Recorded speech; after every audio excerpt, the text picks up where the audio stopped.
the 1 Minute Apologist. We interview the world's leading apologists to provide credible answers to curious questions. Are the Gospels written by eyewitnesses?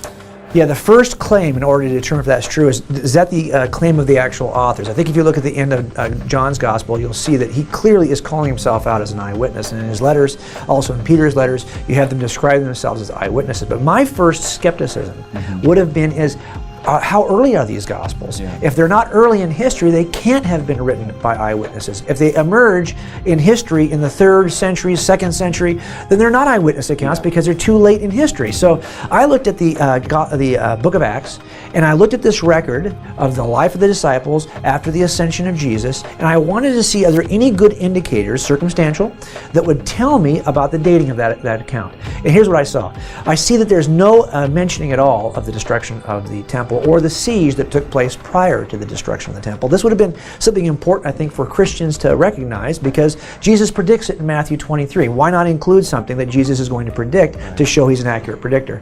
2, you've got the 3 main characters of Acts repeatedly occupy the most space on the page, are James, the brother of Jesus, Peter, and Paul. Yet we know at the end of the book of Acts, Paul is still alive in Rome, according to Luke, at the end of the book of Acts. He's not dead yet. We know he's going to be martyred somewhere between 64 and 67 AD. Why is he not mentioned? A missing element from 70 AD, the temple destruction. A missing element from Paul's death, 64 to 67. Also, Peter's death is never mentioned. And James, the brother of Jesus, who led the largest church in Jerusalem at the time, the Jerusalem church, he dies around 61 AD, no mention of his death either. Now, meanwhile, Luke's going to mention Stephen's martyrdom, Luke's going to mention James, the brother of John, but he leaves out the deaths of the 3 most important people he's going to write about. It doesn't seem reasonable to me that these missing elements would be there, unless, of course, Luke is writing his account prior to, say, 61 or 60, whenever James is martyred, the first missing element. Also, I think there's some good internal evidence. You see in 1 Timothy that Paul is going to talk to Timothy about what he calls Scripture. He's going to quote Deuteronomy. He's also going to quote Luke's Gospel in 1 Timothy. In order to quote Luke's Gospel, Timothy, of course, is written probably in the mid-60s or so it's a later letter of Paul. But in 1 Corinthians, Paul's going to mention a version of the Lord's Supper in which he says, Jesus told his disciples to do this in remembrance of me.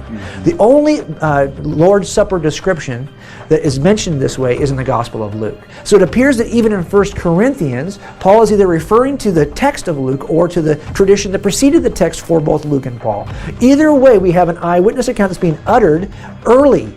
And that's why I think that and of course, the other thing I think is really interesting is that Luke, when he writes his gospel, tells us, I am writing to you, Theophilus, an orderly account. Yeah. Interesting, an orderly account. Why does he say that? Well, it turns out Papias in the 1st century says that Mark was scribing for Peter and wrote an account that was accurate, if not orderly.